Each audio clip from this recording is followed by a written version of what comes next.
তো দিদি চলে এসেছে। আমার মহারানী ভাগ্নি এসে তোর এরকম অবস্থা কেন? কি হয়েছে তোর? জামাই কোথায়? তুই একা কেন? ভিজেই বা গেলি কেন? কি ব্যাপার? মুখ খুলে কথা বলবি তো না? কি কি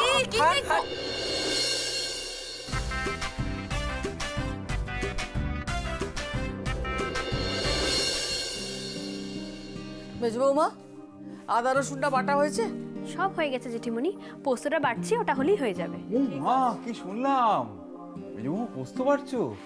আহা, গুছিয়ে করা পোস্ত বাটা কতদিন হয়নি খাওয়া, মনে পড়ে না। পোস্তর বাটাই যখন করছো মেজবৌমা, তাহলে একটু পোস্তর বড়া করো। একদম ঠিক বলেছিস, অনেকদিন পোস্তর বড়া খাওয়া হয়। তবে ঠিক আছে বাবা, করে দিচ্ছি। ছোটকা করছি, দাঁড়াও। Thank you. এই সময় আবার কে এলো? মেজো বৌমা, দরজাটা খোলো তো। হ্যাঁ জেঠিমণি।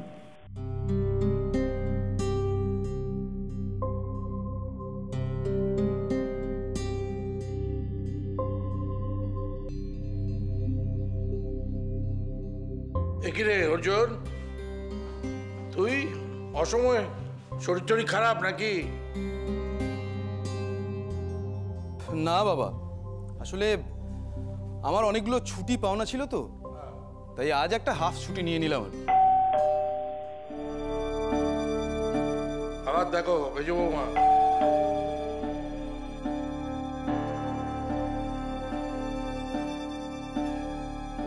আপনি? জেঠুমণি, সেজোর দাদা এসেছেন। আসুন, ভেতরে আসুন। সেজো বৌমার দাদা অর্জুন, রিভুর বৌভাতের দিন তুই যে বললি উনি তোর বন্ধু, তাহলে কোনটা ঠিক? কোনোটাই ঠিক নয়। আমার আসল পরিচয় জানলে আপনি তো ভিড়মি খাবেন। না বাবা, আসলে সম্পর্কে উনি ইরার দাদাই হন, আমার অনেকদিনের পুরনো বন্ধু আর কি। ঠিক আছে, বন্ধুকে এখানে বসা, চাটা খাওয়া। মেজবৌমা, চা করলে এদিকেও একটু দিও।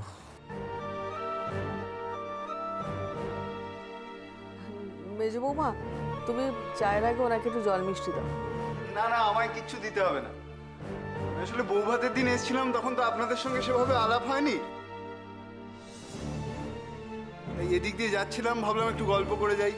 ঠিক আছে, বস, আমি আসি। ইয়ে মেসোমশাই, বসুন না, আমার আপনার সাথেই কথা ছিল।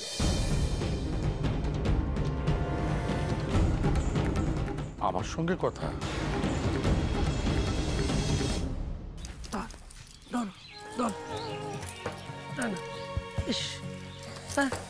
তুই কি রে জয়ী?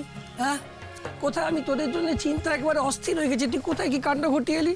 আরে তুই কি কোনোদিন বড় হবি না নাকি রে? হ্যাঁ, কি করব মামা, তুমিই বলো। আমার এসবের অভ্যাস থাকলে ওনার তো আর এসবের অভ্যাস নেই। ওনাকে এটা কে বোঝাবে? চুপ, একদম চুপ। ইস, দেখো দেখি, ছেলেটা একদম ভিজে গেছে। না না, আমি ঠিক আছি। না না, কিচ্ছু ঠিক নেই বাবা, ঠিক নেই। তুমি যাও ঘরে গিয়ে সব পাল্টে ফেলো। হ্যাঁ, শীতকাল, নাহলে ঠান্ডা লেগে যাবে যে। হ্যাঁ, সে না হয় আমি পাল্টাবো, কিন্তু আপনি বলুন আপনি কেমন আছেন? আমি তো ওর থেকে শুনলাম আপনার নাকি শরীর খারাপ করেছিল। আছে, ভালো আছে। আর বলো না বাবা, সে যা দিন কাটলো আমাদের।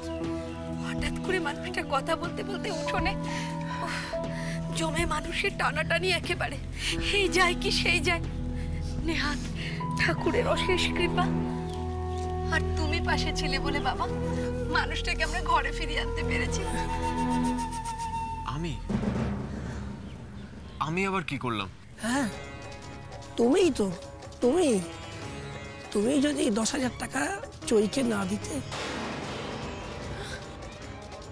তাহলে আমি তো সুস্থ হতেই পারতাম না বাবা। তুমি আমাদের চিরদিনের জন্য ঋণী করে রাখলে বাবা। এই রে, মামা টাকার কথাটা বাঁধবাবুকে বলে দিল।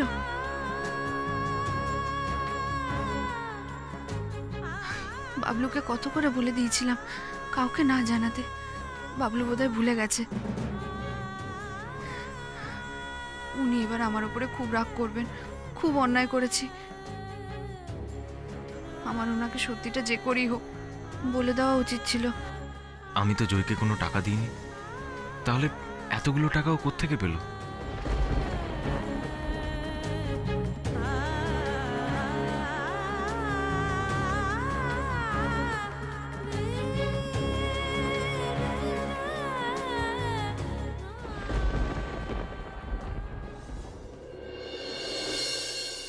হ্যাঁ, কি বলতে চান বলুন। হ্যাঁ হ্যাঁ বলছি। মেসমশাই আপনি দাঁড়িয়ে কেন, বসুন না। আপনার যেটা বলার সেটা বলুন।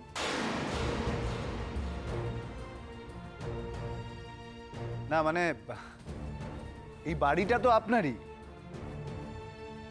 কেন বলুন তো, এই বাড়িটা কার সেটা আপনি কেন জানতে চাইছেন?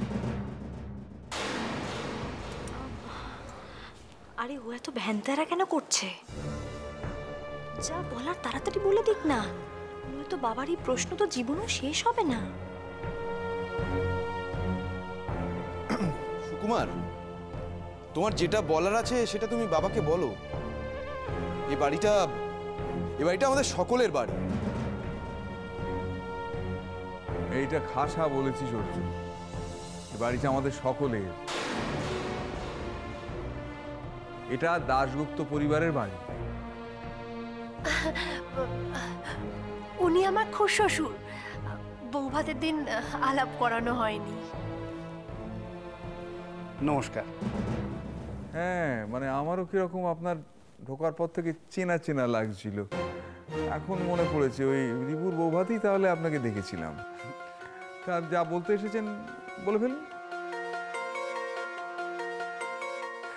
না আসলে আমি আপনার দাদার সাথেই কথাটা বলতে এসেছিলাম।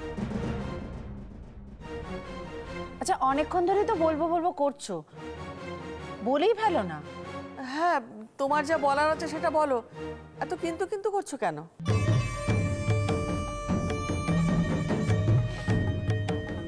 না আসলে মেসমশাই যদি অনুমতি দেন তাহলে আমি বাড়িটা নতুন করে মেনটেনেন্স করে দিতে পারি।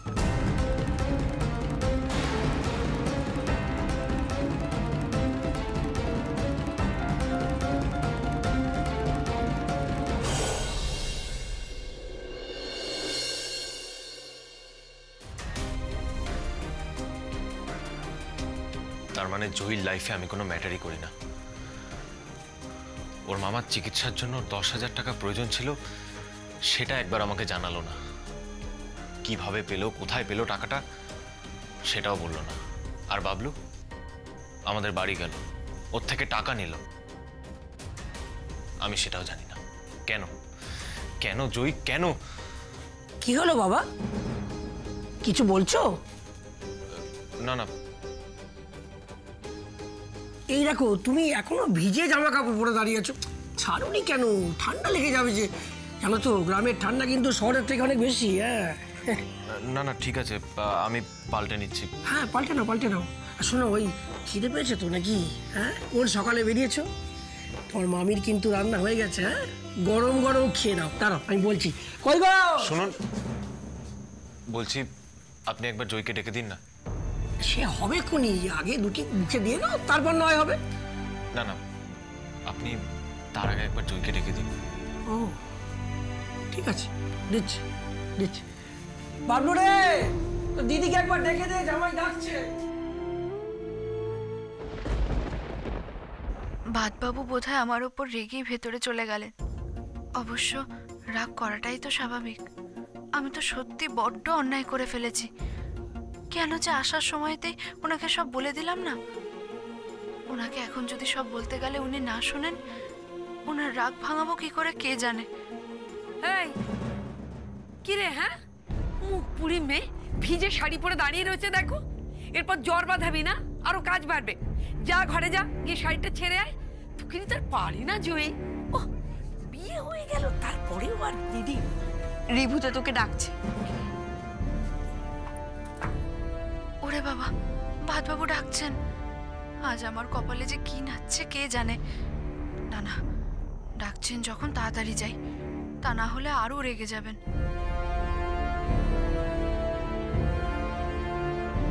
আচ্ছা, ভাতবাবু কি খুব রেগে গেছেন? আমার যে বড্ড ভয় করছে, কিন্তু যেতে তো হবেই।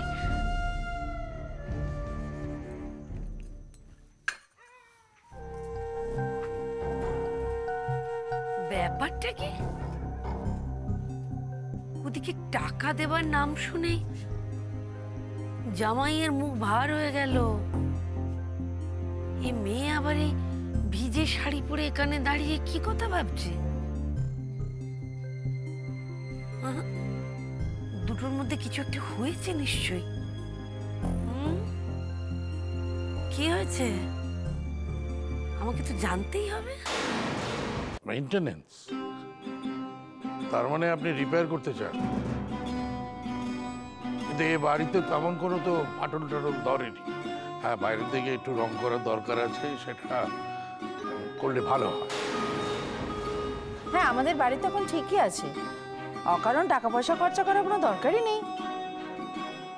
অবিকল এই বাড়িটা তেমন কিছু করার নেই। যদি বা কিছু করার থাকে, মানে আমাদের নজরে পড়ে, তাহলে নয় গোড়াতেই আপনাকে খবর দেব।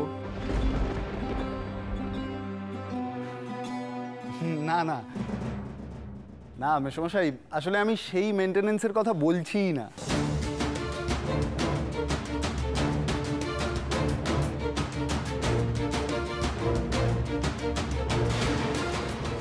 কোন মেইনটেনেন্সের কথা বলছি? না, আসলে সারা জীবনের জন্য বাড়িটাকে একদম নতুন করে দিতে পারি।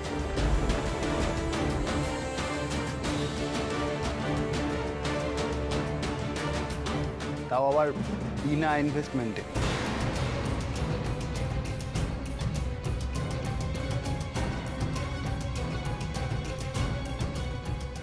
বাবা, এই জগতে কেউ কাউকে বিনা পয়সা এক গ্লাস জল দেয় না, আর আপনি গোটা বাড়িটা নতুন করে সারিয়ে দেবেন? বাবা, এই আপনার পরোপকারের ঘটা।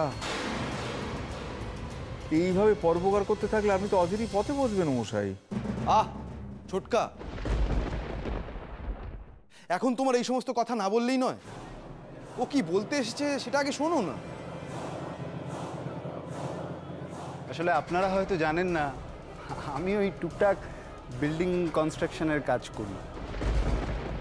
আপনার কথায় সেটা পরিষ্কার। এবার আপনি কি বলতে চাইছেন সেটা আমাকে পরিষ্কার করে বলুন তো। আসলে আপনার বাড়িটা তো খুব সুন্দর, এত সুন্দর লোকেশন, অথচ মেনটেন না করতে পারলে দেখুন বাড়িটা একদম অকেজ হয়ে যাবে। তাই আমি বলছিলাম আপনি বরঞ্চ বাড়িটা আমায় দিয়ে দিন, আমি এখানে একটা ফ্ল্যাট তুলে দিই।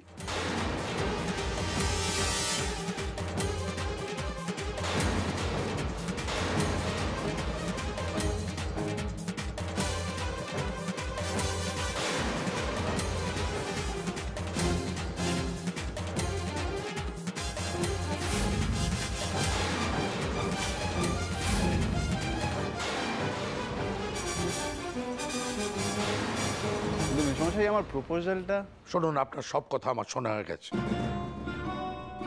আপনার যদি আর নতুন করে কিছু বলার না থাকে, কাইন্ডলি আপনি আসতে পারেন। বাবা, ও যেটা বলছে সেটা তুমি মন দিয়ে একবার শোনো।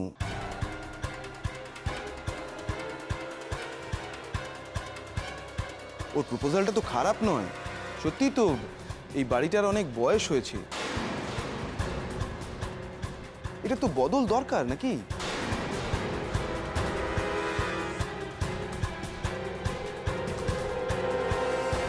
আচ্ছা আচ্ছা আচ্ছা, বয়স বেড়ে গেলে বদলানো দরকার। বয়স বেড়েছে বলে বাবা মাকে বদলে ফেলবি?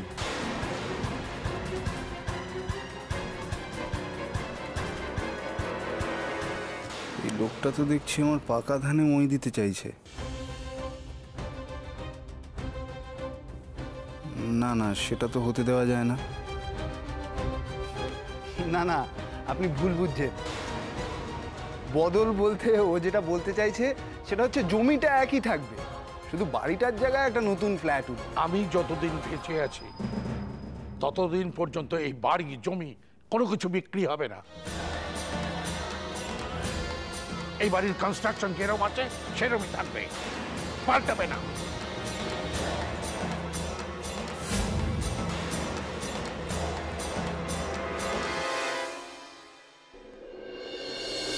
আপনি আমায় ডেকেছিলেন? তোমার মামার চিকিৎসার জন্য এতগুলো টাকার প্রয়োজন, সেটা আমায় বলনি কেন?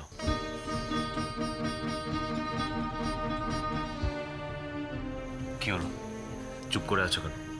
বলো আমায়। বলবো বলবো, সব বলবো।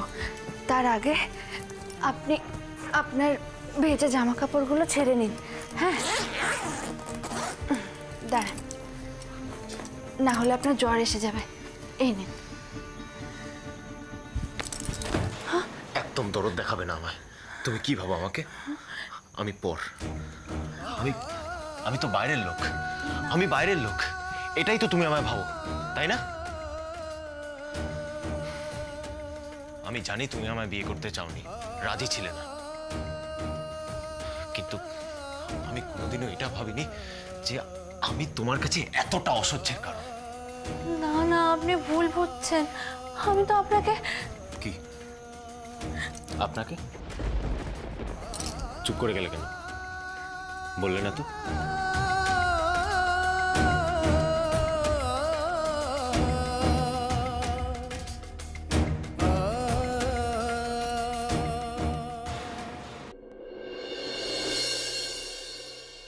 তোমার মামার চিকিৎসার জন্য এতগুলো টাকার প্রয়োজন ছিল, তুমি সেটা আমায় জানালে না।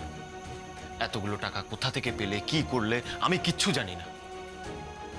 কেন জয়, এটা তো 100-200 টাকার ব্যাপার নয় যে তুমি কারোর থেকে চাইলে সে দিয়ে দিল বা নিজের থেকে দিয়ে দিলে। এতগুলো টাকার ব্যাপার। আমার কাছ থেকে তুমি টাকাগুলো চাওনি, তাহলে তুমি টাকাগুলো কোথা থেকে পেলে? অথচ আমার নাম করে তুমি টাকাগুলো দিয়ে দিলে। না না, বিশ্বাস করুন, আমি আপনার নাম করে। আমার নাম করে টাকাগুলো দাওনি, তাহলে তোমার মামি কেন বললেন? ও, মামি মামি হয়তো ভুল বুঝেছে। ও, ওনারা এতটা ভুল বুঝলেন? বেশ, ওনারা না হয় ভুল বুঝলেন, কিন্তু তুমি কিন্তু এখনো বললেন না টাকাগুলো তুমি কি করে পেয়েছো। কি হলো বলো। আপনাকে কি করে বলবো যে আমি ফুটবল খেলে টাকাগুলো পেয়েছি? জয়, তুমি যদি আমায় না বলো তাহলে কিন্তু আমি ধরে নেবো আমার ধারণাই ঠিক, আর আমি এই মুহূর্তে এই বাড়ি ছেড়ে চলে যাব। না না তো ভাই, আপনি আমার উপরে রাগ করে এ বাড়ি ছেড়ে যাবেন না। আমি আপনাকে সব বলবো আপনাকে। এক্ষুনি বলো সব। হ্যাঁ বলছি। আসলে আপনাকে তো আমি বলেইছিলাম যে মামা অসুস্থ, কিন্তু মামা যে এতটা অসুস্থ আমি নিজেও জানতাম না, বিশ্বাস করুন। সেদিনকে আপনি বলার পর আমি যখন মামিকে ফোন করি তখন মামি বলল, তোর মামার খুব শরীর খারাপ, জয়। প্রায় 10,000 টাকা কালকের মধ্যেই লাগবে, জয়, তাহলে তোর মামাকে আর বাঁচানো যাবে না। যে মামার চিকিৎসার জন্য অনেকগুলো টাকার প্রয়োজন। হ্যাঁ, টাকার প্রয়োজন তো হতেই পারে, কিন্তু সেটা তো তুমি আমায় বলতে পারতে।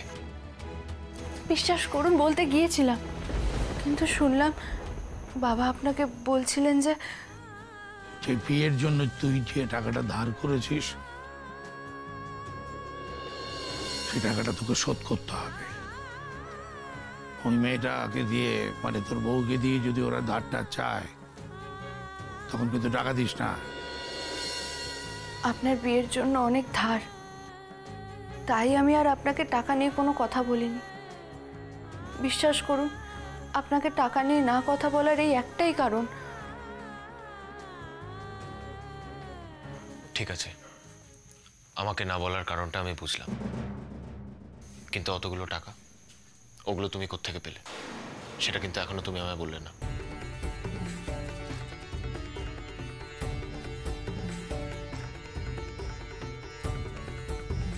আমি সেটা জানতে চাই জয়ী।